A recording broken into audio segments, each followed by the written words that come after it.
At its peak, we were doing about $230,000 a month in the agency. You could do 100 or 200 grand a month, maybe up to 300 grand a month organically. Thought I had more time. Like I had kept on pushing back the thing that I actually wanted to do in life, if you wanted to, but if you're trying to hit like some bigger boy numbers, like multiple seven figures a month.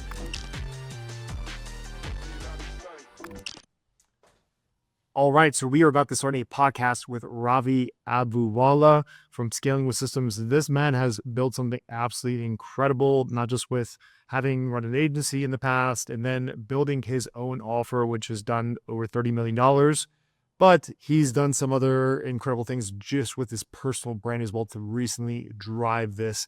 As we've seen in arbitrage, that's shrinking when it comes to paid ads and producing a profit off of whatever it is that you're selling. So let's have this conversation with Ravi and learn exactly what he's doing today, not just with his business, but also with his personal brand on YouTube.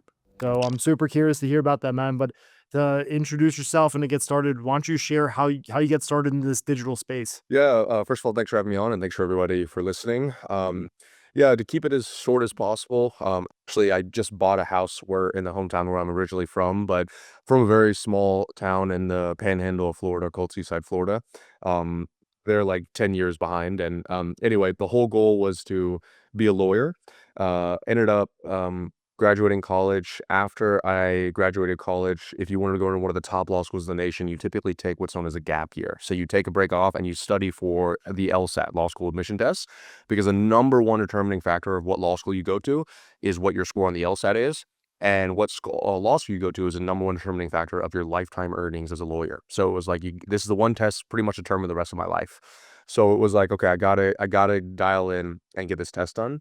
So I decided I was going to take a gap year. 3 days after I graduated from college to take this gap year, my dad was diagnosed with stage 4 lung cancer. And he lives in Atlanta, Georgia. I went to college in Florida. And so I immediately moved up there, started taking him to chemo and radiation 5 days a week. And during that time, I'm still studying for the law school admission test. I'm still studying. That was always the plan. But I was sitting there in this chemo unit with other people that were with my dad. And my dad, at the time, he was like 60 years old. Um, and there were these other people there that were 30 years old, 35 years old. And so if anyone has ever been to a chemo unit before, you're usually there for a couple of hours. You're just sitting around waiting for them to hook you up to take you off. So I'm talking to these people, and these younger people, 30, 35, there was one common theme, which was like, I thought I had more time. Like I had kept on pushing back the thing that I actually wanted to do in life. I was doing the thing that I thought I had to do in the very beginning until I could get to the thing that I actually want to do. They were essentially delaying gratification for one of a million reasons. And so I'm always fortunate. My dad's been in remission now for multiple years, so I'm actually That's super. awesome, man. Hell yeah. Yeah. But I'm fortunate that happened because it literally made me pump the brakes on what my whole future was going to be, which was, I know I don't look it, but my dad's Indian. And so if you're Indian, at least where I come from, you're either a doctor, a lawyer, an engineer, in software, something like that. So it was like, okay, well, I'll just be a lawyer. And at that point, I realized I never had actually spoken to a lawyer before about becoming a lawyer. Like the only people that were telling me to become lawyers were my dad and his friends, who none of them were lawyers ever themselves. You know what I mean? What did your dad do? He was actually an entrepreneur. He was like, before there was Amazon, he was connecting manufacturers in China with buyers in the US, people like Sharper Image and Bed Bath & Beyond, stuff like that. But obviously he's ridden the ups and downs of entrepreneurship, and he wanted me to have like a stable income, right? It wasn't like he wanted anything bad for me. He just wanted me to have what all parents want for the kids, safety, essentially. Yeah.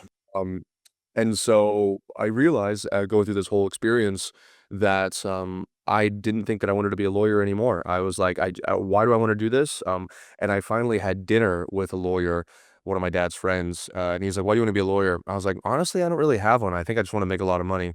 And he was like, "Well, becoming a lawyer is the dumbest way to make that happen." He's like, "'Cause you're gonna make a lot of money, but you're literally never gonna be able to enjoy it." So that's a long way of saying I came downstairs one day. I read a really great book called The Subtle Art of Not Giving a Fuck. I came downstairs one day and I just told my dad, I was like, "Look, I'm not going to law school." And you have to understand, this was my whole identity at this point. Everything I knew was like, everybody who knew me was like, he's going to be a lawyer. So it was hard for me to do.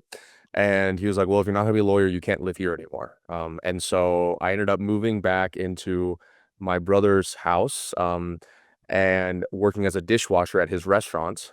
And I got started online, and I watched this webinar by this guy's name of Ty Lopez. He was promising 10K a month with a social. 67 steps. It was the SOMA. It was the SOMA. So that's after 67 steps. And it was a social media marketing agency. And I remember 2 grand at that time was more money than I could even imagine, right? Because remember, I was in college, not well, I was working, but just to pay the bills. And then right after college, I was taking care of my dad for a year and a half, and I wasn't working during that. My full time job was essentially taking him back and forth to Q. So I had no money at this point, right? So I wanted to buy this course, but I was like, oh, maybe it's a scam because it wasn't nearly as accepted as it is today to be like making money online, stuff like Dude, that. I know I grew up in this. I came up in The this. same time, but yeah, exactly. Nobody like people even in my hometown here, they thought that I was in multi-level marketing when I started making money online. Like they couldn't grasp the concept of like an ads agency.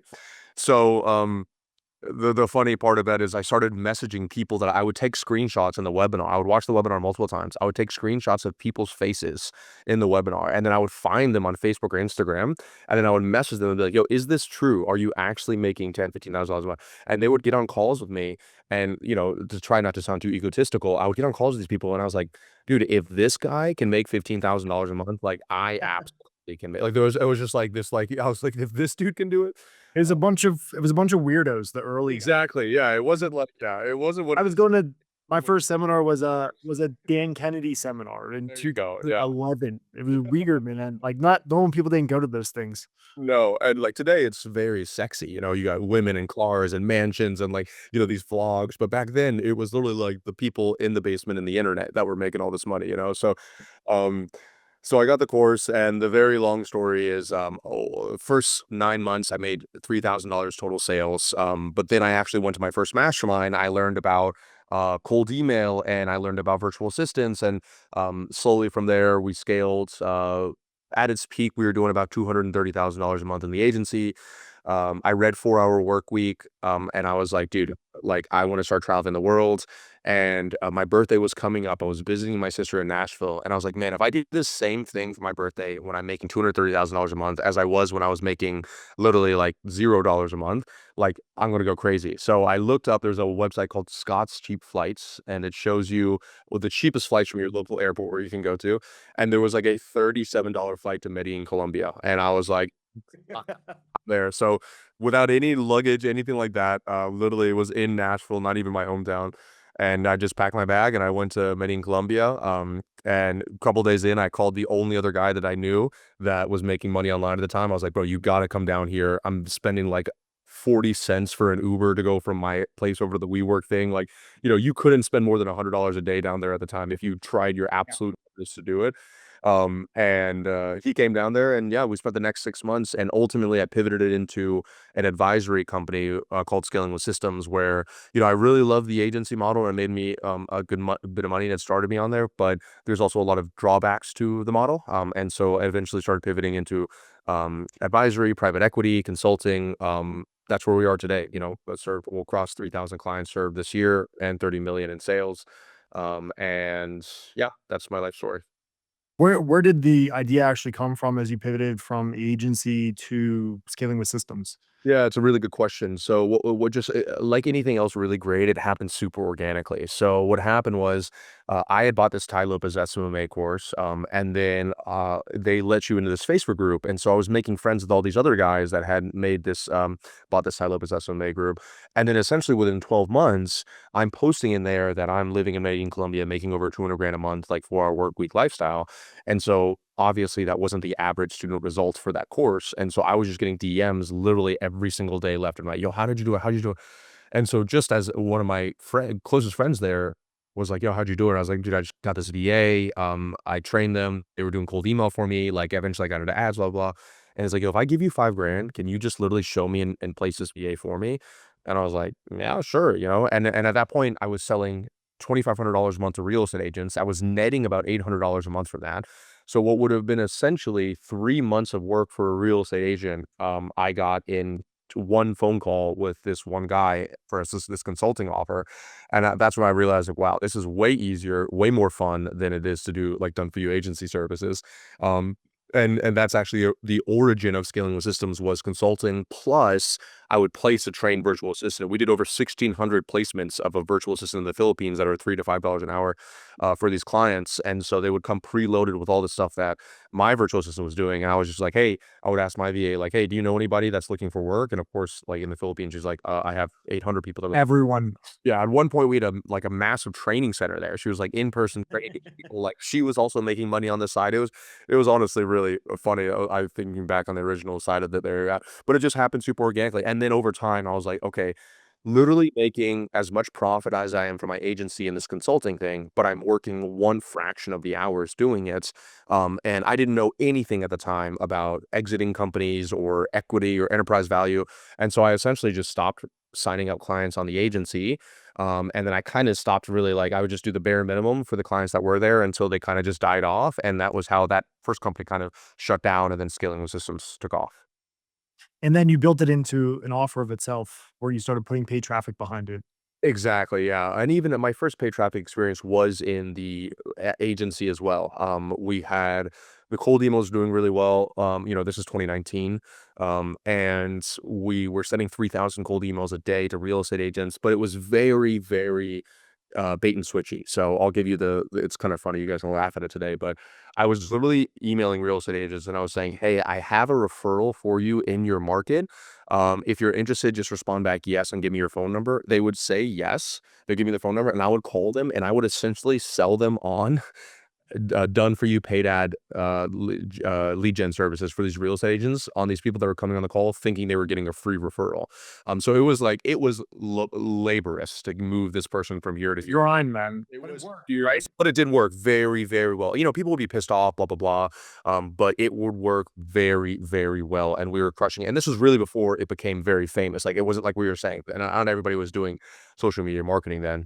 But obviously that has its huge limitations. And so I first got introduced to paid ads, like let's say a year into the business. And I was like, oh, let me try this out. And I threw it up there. And man, we were getting like $18 appointments, $20 appointments. Like, looking back, I wish I had just spent all of the money I had back then on that. I would have grown so much faster. But Holy shit. it was, and then these people are coming on the call. They're applying to speak with me to then have me sell them. And you compare that to cold email where it's like you're literally kind of tricking them to get on the call with them and trying to sell them on that.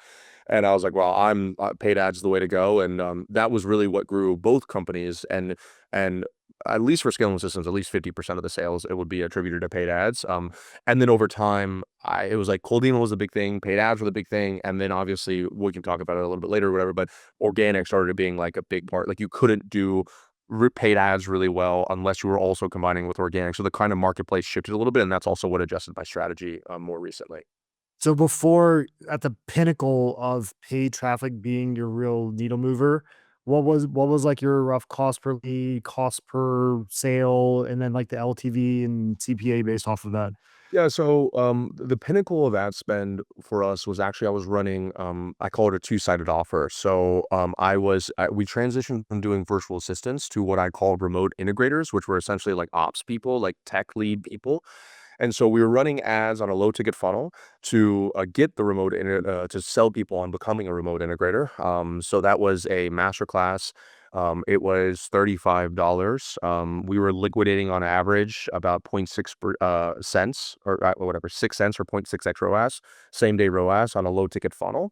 And then we had a 30% booking rate on that. And I think from purchase to close, I think it was about 5 or 6%. And that was a super high volume game. I mean, we were spending $400,000 a month in ad spend on that. We were like really aggressively scaling on YouTube for that. And then on the other side was the B2B. So this was like, hey, come work with us. And instead of placing DAs, we'll place these tech people that can do a lot of the setup for this tech stuff that you need in the first place. And so for that, it was a way higher cost per acquisition. Let's say on the first one, I'm selling something for $6,800. My cost per acquisition was probably $2,400, $2,500. So, you're a little bit less than 3x, but, I'm pumping numbers. And that doesn't include the 0.6x ROAS that I'm getting back same day. And I'm talking fast because I think that your audience probably knows what I'm talking about Yeah. here. This is always speed. Yeah. Yeah, exactly. So, and then on the B2B offer, we were selling something between $15,000 and $50,000, and so our CPA was double that, right? It was around the $4,000 mark. Our average cash, Doesn't matter. Doesn't yeah, matter. exactly, because the LTV is so high on that one. And And then the other really great part of that was when I first so in September of 2021, I think, we were printing money on the B2B offer on Facebook ads. It was like $35 booked calls. I mean, it was like hilarious. And I got the hammer ban from Facebook. Actually, funny enough, I didn't know anything about bans back then, but apparently if you get a ban and you don't appeal it within 90 days, it's actually a lifetime ban and you can't recover it. So my own personal ad account, my personal Instagram profile, I can never get those approved. Even though we work with Meta people now, they're like, yeah, you just cannot get it. I paid people 20 grand to get it. So I got it banned, and I had built up this huge sales team and this huge setting team that were like waiting for these client success team. And that was actually what got me creating YouTube videos at that point. Was I was like, okay, I need something to fill this calendar. And people were talking about YouTube at the time. And so I started making YouTube videos. And then truthfully, that was when I really was like, wow, if I can get a 15K sale with no cost per acquisition, like that is literally amazing. Like that just felt like, I don't know, it just feels when you have no paid ads, even though I love paid ads so much, it just was like, wow, this is so much less stressful than paid advertising. Now, ultimately, organic's not as, let's say, scalable as paid ads is. Like you can't just increase the budget on it. So then I started going back and forth with like, I would create all these shadow ad accounts, those would run for a little bit. They get banned, another shadow ad account, run a ban. And the problem is I'm losing my pixel every single time. So it's just like I'm restarting the pixel over and over and over again. And ultimately was finally able to get a Meta partner. And now I've had an ad account for 2 years and I haven't had it shut down or even had an ad disapproved. So you pivoted into the going content heavy at that time, and you started to see a lift or like a balancing. It sounds like you were just fighting to keep ads running, but sales picked back up to similar like revenues with Oh, yeah, just absolutely. It wasn't, like, immediate the next month, right, but, like, I think what I always try to look at is net profit because, like, okay, I could be spending 250 grand a month on ads, but if I'm spending $0 on ads and I'm making, let's just say, 20% less profit or 30% less profit, I see that as a win, right? Because obviously with paid ads, there's a lot of risk involved in that. There's the payback period. right. You gotta make sure you're getting the cash on there, like, you know, especially for the remote integrator offer, we're doing low ticket, man, that was so stressful because we were spending so much every single day in ads. And it was like, dude, if you had one sales rep underperform for 1 week, it could fuck up your entire numbers and your entire metrics. Like it was super, super stressful. And so, yeah, that's why I was like, okay, this organic thing is nice. And then the nice thing, what was happening was like people were seeing my ads, they were opting into the funnel, and then we would send them emails every time I launched a new YouTube video. And so then they would click on the link in the email, watch the YouTube video, and then they would book a call from that YouTube video. And so I've been probably one of the first users of Hyros, the attribution tracking software. Yeah, of course. Has to be within the first 1,000 at least, if not sure of that. So I have 5 years worth of tracking data of showing it. And so I could literally just look inside Hyros. We have one of the cleanest, like I said, we work with 3,000 businesses. We have probably one of the cleanest Hyros accounts I've ever seen where I can literally see every single lead, what they've done. And it was just that cycle over and over and over again. They first find us through an ad, opt in, don't book a call immediately. Then they click a link in the email, watch a YouTube video. Last source is going to be a YouTube organic. And so then you ask your question like, okay, was it the ad that closed them? Was it the YouTube video that closed them? And the truth was it was kind of both of them. And I've done all ads, no YouTube. I've done all YouTube, no ads. And what I've come to discover today, which is actually literally, we just launched a new offer today. I just launched a bunch of new ads today. What I've discovered today is the truth is you need a little blend of both. I think in order to be competitive today, you could do 100 or 200 grand a month, maybe up to 300 grand a month organically, if you wanted to. But if you're trying to hit like some bigger boy numbers, like multiple seven figures a month, which I'm not saying is even better than that, at whatever anybody wants to do, then I think you got to have, unless you're like massively famous, you got to have a dial to be able to turn it on and scale it. I mean, you look at like what Iman Ghazi, like I don't know his exact numbers, but he ballparks like what he invests in Clippers and just the content production. It's like it's insane, man. But I was thinking, I was like, man, to spend that much money on just production and not really know if it's gonna work, but it's different, obviously, like, he's Iman now, but at the same time, if you break that down into, like, a cost per click, cost per view, cost per impression, had you just pumped ad spend in front of a cold offer, I think the math is there to support it, man, assuming you have, like, a good offer and, like, good sales team and follow all the other important shit, right? Well, the other thing that people don't credit the content side with is that the main thing is that the sales resistance is a fraction of what it is on paid ads. Like, people know what the sponsored post means, they know that it's an ad, and so the sales, even if you get a lead, the sales resistance is unbelievably high to get them to a call and to a sale. Where if it's organic, even if you manufactured that organic journey by hiring clippers and being everywhere and blah blah blah else it is, it feels like they're making this decision on their own, and so the sales resistance is so much lower. Um, so there is definitely something to be said about doing the organic side of things. But yeah, at that point, you're managing a team of like 20, 40 people. Like, we even did Wops Clippers thing recently, and it worked out really well, actually. But it's like, dude, I have to hire somebody full time just to manage these Clippers in here because this is so much work. And I do think that there's certain offers that work better. Like, personally, I don't think, like, if Iman tried to run that play for a B2B offer, I don't think it would work as well. That's why he started the B2B YouTube channel. I actually talked to him in Dubai. Actually, that's a whole other funny story I won't get into, but he took me to this Russian spa thing where they're beating us with like leaves and trees and stuff. It was hilarious. But he even told me, like, yeah, this strategy wouldn't work for the B2B side, and that's why I started that YouTube B2B channel that he had, Imam Ghazi Business or something. I forgot what it's called. So I think you also have to be super hyper aware of who your audience is and how impressionable they are. And now when we say it wouldn't work, I would even wanna add to that, it wouldn't work at the ROI or arbitrage you see with the Clippers and stuff. I'd imagine he could probably get it to work if he Oh put yeah, enough behind absolutely. ads, Yeah, but everything works. It's just unexpected, yeah, but it's just like like just gonna disproportional. burn all my time and my energy on this thing and even my capital. Like, I'm gonna put all this in here. Like, but even like for us, we put a decent chunk of budget over 60 days for the Clippers, and we got a shitload of views, like a lot of views.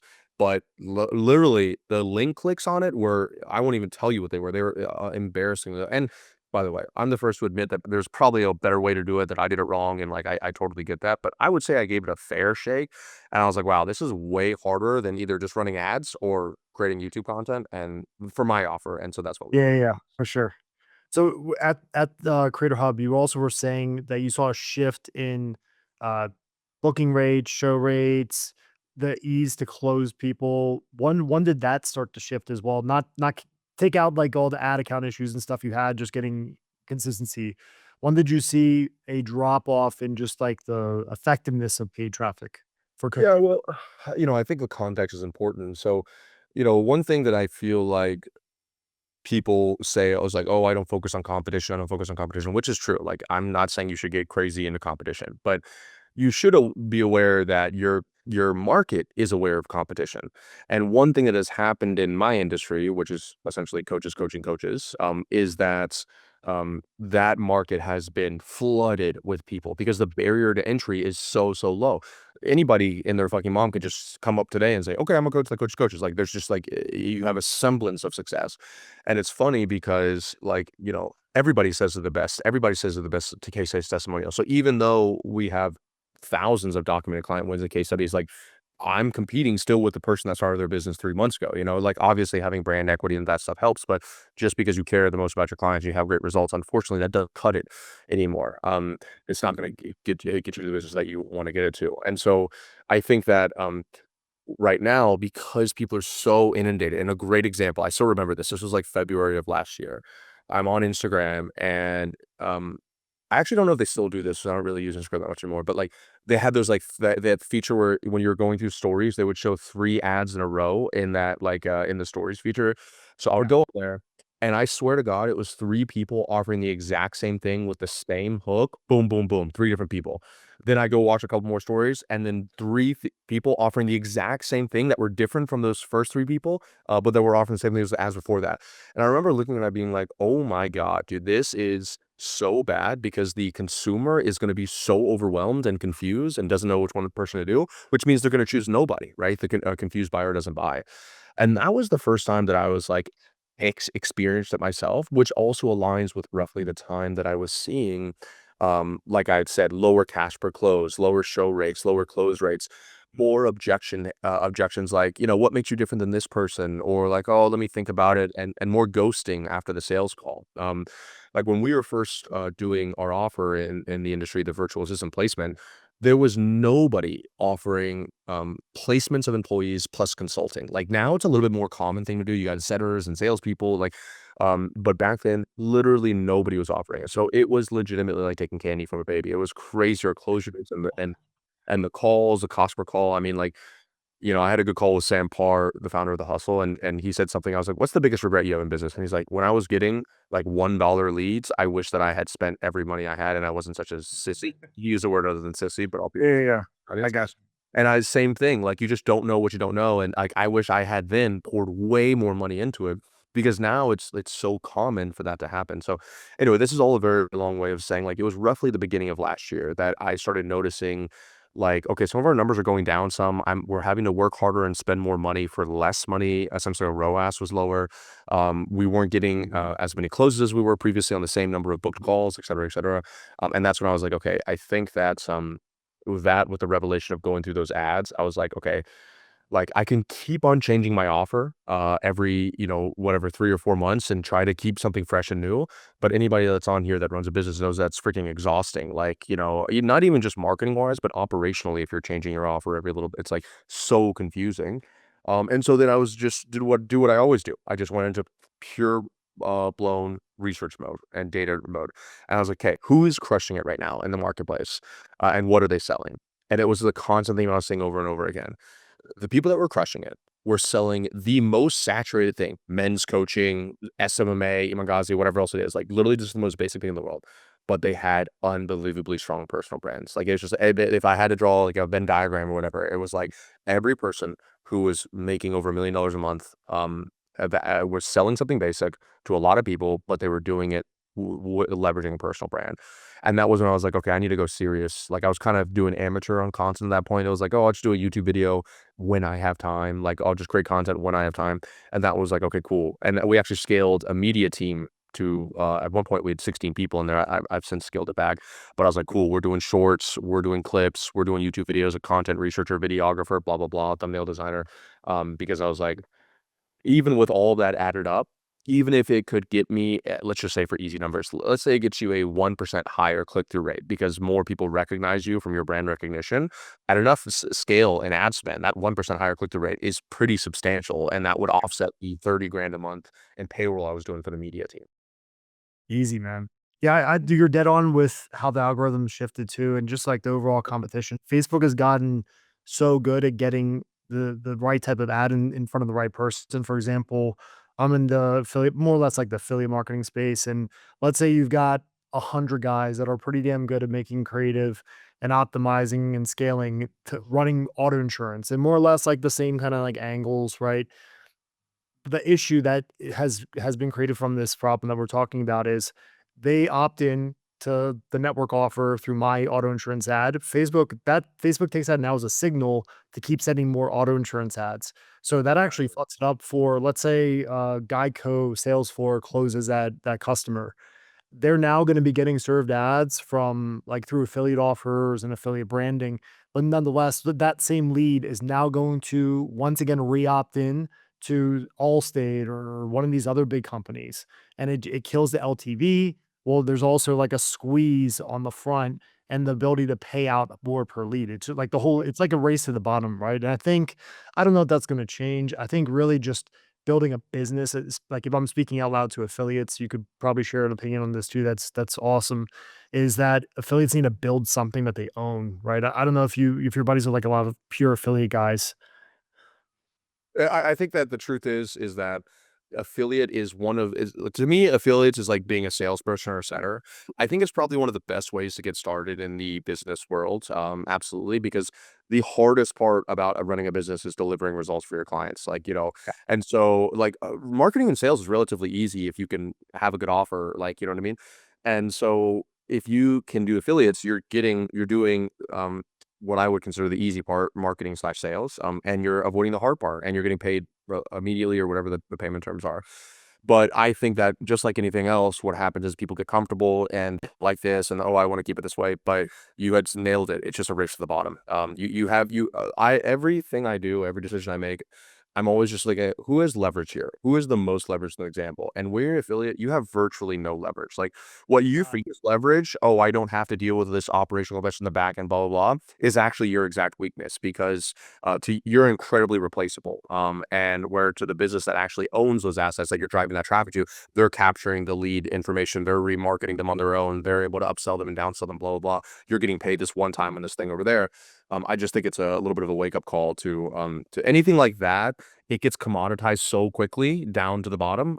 And so yeah, I think that I mean really great example. I'll say I don't think you would mind me saying this. So there's a protein brand called Truvani that's owned by these three guys, and I forgot where. Oh, I was at. Oh, you know what? I went to dinner with Dan Martell in my okay. Later. months ago, and this guy sat next to me, and I was like, "Oh, I'm Ravi." Like, and he's like, "Oh, what do you do?" I told him, and I was like, "Oh, what do you do?" He's like, "Oh, I own this protein brand." I was like, "What's it called?" He's like, "It's called Truvani," which I had been drinking 2 cups of Truvani every day for like 5 years at that point. I was like, "My guy," and I pulled up my Amazon. I was like, "Dude, I'm like, I gotta be one of your highest life." And so we ended up hitting it off really, really well. And so we had go to dinner, him and I, separately a week later, and so I was like, "So tell me your story." And it was cool because he started in affiliate marketing. That was exactly where he started. And by the way, Truvani's probably high 9 figures at this point in valuation. They're trying to do an exit.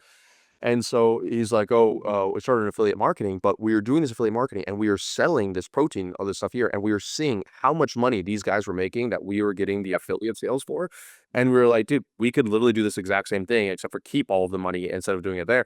And that was, among a few other things, that was the inception, as far as the story he told me of Truvani.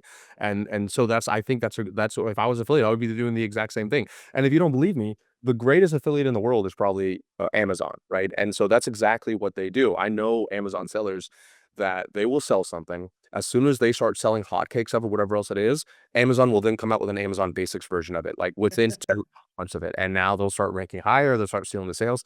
Business is business. But yeah, I think you would be doing yourself a disservice if you didn't think like, okay, which thing here could I maybe create my own brand from? And just hire someone, partner with someone to be able to do the fulfillment for it or figure it out myself. Because yeah, that'll be a life-changing amount of money once you figure that out.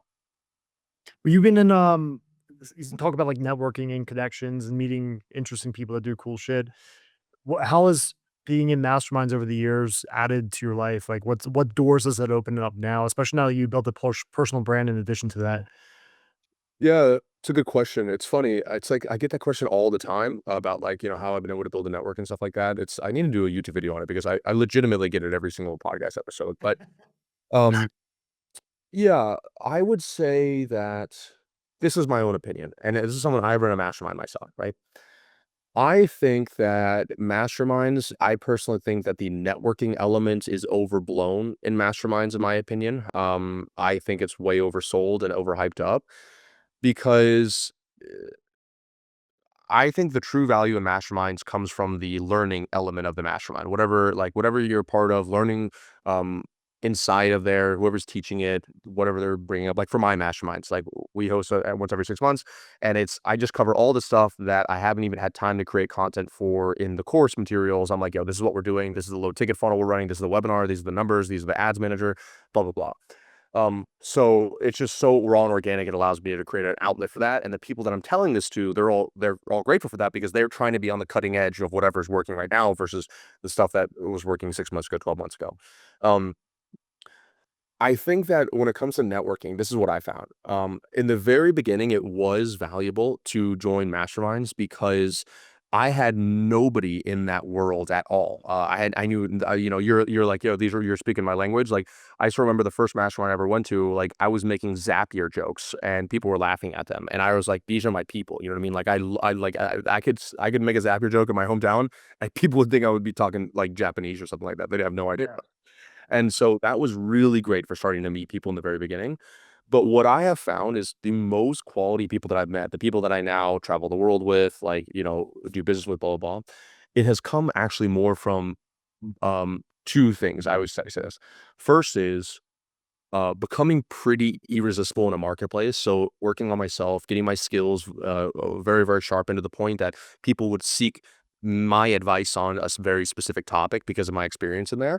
So that's been incredibly valuable over the past couple of years. But the problem is that the world is chock full of those people. The thing that they're missing is the second part is that not enough people know that they are the go-to person on that topic there, which comes in the personal branding side of things. Like, even Creator Hub, well, the third largest creator event in the world. I just got that because, client Icon, the host, he was actually a client of ours.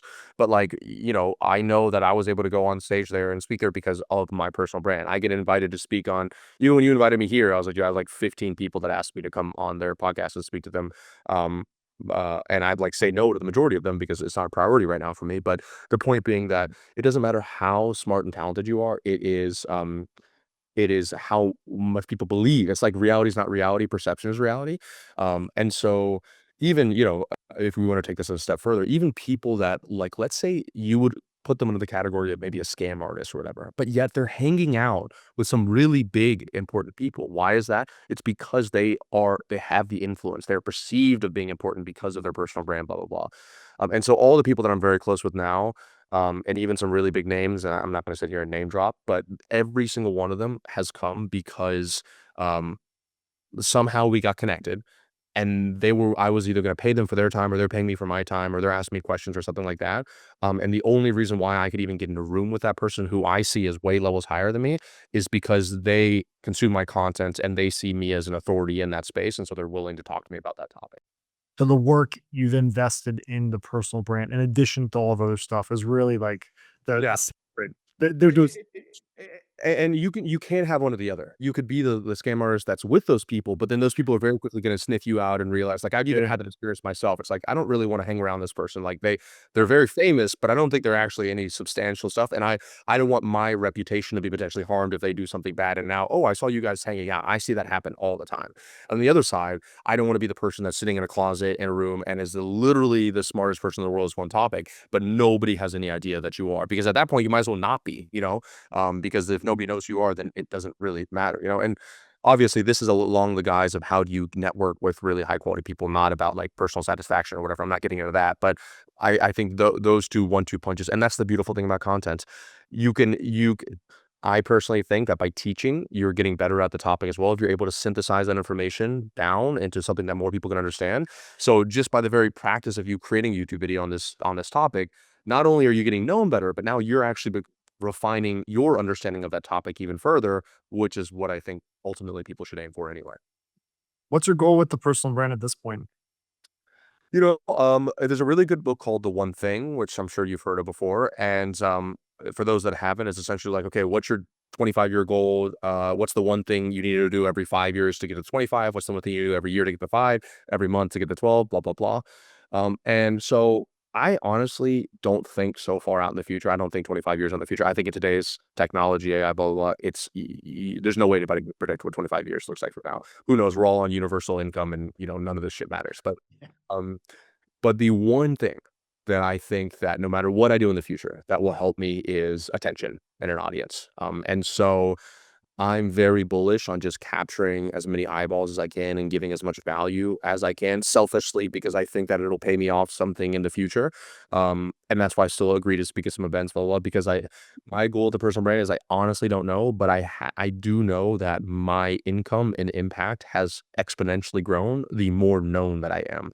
So I just feel like that's going to happen more and more. And, I've started a holding company. I've always played around with like private equity, kind of what Hormozy does, maybe a family office once I have enough income to support like some bigger purchases around that. But all of that stuff would benefit greatly from a personal brand. If I just wanted to retire today and I wanted to start a charity, that would also benefit greatly from a personal brand. So, and I think at the end of the day, if someone's like, oh, well, I just want to impact people's lives and I don't care about money, blah, blah, that also will benefit from a personal brand. You can impact way more people's lives through your content than you could from doing an in-person thing, working as a teacher or a monk somewhere else, blah, blah, blah. So, yeah, I'm not going to lie and say I have this whole grand plan. I'm literally just like, let me try to build this as big as possible. And then I think that'll open up so many doors that I can truly decide what I want to do in the future. Dude, I'm on the same page. Like I've not, I don't want to sound like Hormozy to quote him, but I have nothing to sell my audience. I'm just putting out content, bringing on great people like you that have great experience, interesting perspectives, and scaling different things. Like this started as a lot of a lot of focus on affiliate marketing, like lead gen, pay per call, not like Nutra and ClickBank stuff. And it's really just grown from there because I think there's so many smart, successful people outside of this very small world of affiliate marketing lead gen that have a lot to share. So yeah, man, I really do appreciate you coming on. And last few questions for you. What are you doing with all your free time? I see you're flying planes. You got a poodle, I think. You just got engaged recently. Congrats on that. Thank you. Yeah, for me, it's I kind of realized like, so I hit a certain number in net worth about a year and a half ago, and I kind of realized like, okay, if you take 5% of this number, which is like the safe return amount that you can pull out without like, affecting your future potential, that's enough income that I could essentially do anything that I wanted to do, short of flying private everywhere, or getting a Yeah. yacht and a jet, blah blah blah, like reasonable higher level 1% kind of thing. And so once you reach that level, it's like, okay, so as long as I'm not dumb, this will compound to $100 million at some point in my lifetime. Like I ran the math, and it's just math. And so then you start to kind of ask yourself the bigger questions, like, okay, so then what am I doing this for? Why am I continuing doing the same thing that I was doing previously? And I'm really proud of myself because I think that the 3 year ago Ravi wouldn't even be caring about that. Like I just kept on thinking I needed $100 million to be able to do all this stuff that I wanted to do.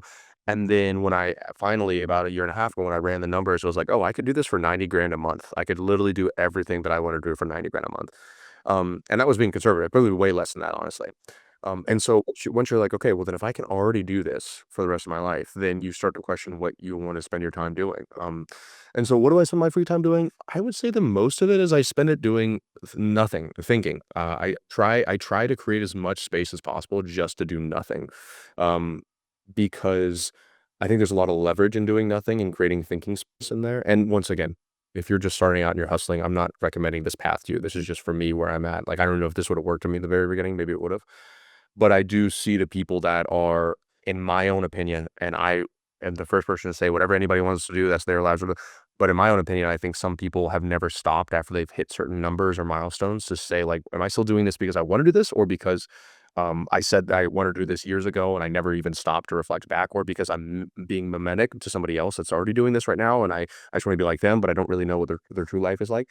So I know you asked me just what am I doing with my free time, and I'm giving you a long answer, but that's all to say. I just do pretty much whatever I want to do. I'd say the person I look up to most right now is Naval Ravikant. He like I love the way that obviously I'm nowhere even a fraction of the success that Naval has had, but that's the whole point. I don't think I need to be to learn his lessons. And so like I think the saying is, the person who doesn't want something, or not wanting something, as good as having it. So, like, realizing, like, maybe I don't even want these things, like, and then that's as good as having it at that point. So I kind of started the Naval Ravikant thing where I almost have no meetings on my calendar now. I can run my entire business from my phone. I don't even check Slack anymore. I have my executive assistant send me, we call it a daily digest of all, like, my bank accounts, plus or minuses of the things that's out of there, personal and business stuff and messages. She responds back to everybody in my Slack channel for me. And so I wake up every day and I pretty much just be like, what do I want to do today? And that's how I got into flying, bought a boat. We just got a lake house, getting Yeah. healthy, getting engaged, because then you start asking like some of the bigger life questions like, okay, if I'm not working 14 hours every single day, what am I doing with my time? And I don't think I figured it out wholly myself, but one of the reasons we moved into this area here and got this lake house was because I did feel more at peace when I was around it by nature a little bit more. So like this is if I can kind of show you, so this is like my where I'm at right now. So it's just like Oh, that's nice, man. Hell yeah. it's super, super grounding here and very quiet and peaceful. And like I was in Miami previously where it was just like, so I love Miami. I still love Miami today. Yeah. But yeah, so I that's pretty much a whole lot of it's really I hate to sound like an asshole, but I pretty much just do whatever I want now, which I've never been happier than I am today, I would say. Dude, that's awesome, man. I think a lot of people create this magical number that they need to make $1 million a month to be happy, and it's just I know what my number is, and I live well below. I earn well in excess of that number, and my life doesn't my I've made a point not to let lifestyle creep up, and because I know, I mean, I'm 37 too, so I've gone through making plenty of dumb decisions with money, and I found that like, doing more often does not make you happier. Like, I like flying, like, business class and first class and Yeah. stuff like that, but I like point hack it when I can too, so it's like just I think it's also important to know that I am not saying like I'm a monk and I don't like buy nice things. Like, no. I said that my number of like what I wanted to do was 90 grand a month. So that's like pretty, I'm kind of close to that right now. Like that's pretty high for the majority of people. So like I just want to, Yeah. I'm not the person that's being like, oh no, like you shouldn't want things. I think it's actually super healthy to want things. But I think what most people do is they don't like either they want the thing and they don't ask why they want it, or they want the thing, they get it, and they don't ask, "Do I need to keep on having it?" Like, For the wrong reasons, right? exactly. Like, I think, like, for me, my plane, my boat, they truly like, my boat specifically, we got that literally just so that we could meet people and invite them out on a boat and spend it like, my favorite thing, which I've said this is my content for over a year now, is, like, my favorite thing in the world is to spend quality time with quality people. That's, like, literally my favorite thing in the world. So then I can create environments such as buying a lake house or buying a boat. I can use my money to then create that environment, or I can manufacture that might not have happened otherwise. So I think money as a tool that way is incredibly powerful. 100%, man. Super cool. Bro, how can people learn more from you, scaling with systems, or anything else that you have to offer and connect with you? Yeah, man. First of all, thanks for having me on, and thanks for everybody listening to it as well. I really appreciate it. Great questions. Yeah, all of my socials is just at Ravi Abuvala, RAVIABUVALA, and you can check out the company Scaling with Systems. It's scalingwithsystems.com, just as it sounds. Literally today, like I told you, we're launching a new offer where we're doing like complete done for you YouTube setup because it's been so successful for us that now we're starting to write YouTube videos and edit them and publish them for our clients as well. Actually getting a little back into the agency game a little bit right now, which will be interesting to see how that plays out over the next 12 months. So yeah, if you're a quote unquote expert in your field and you want maybe higher returns on your ads or to launch an offer like that, then reach out to us and we'll see if we can help. Cool. Appreciate it, my man. Thank you again. Thank you, John. Appreciate you, brother.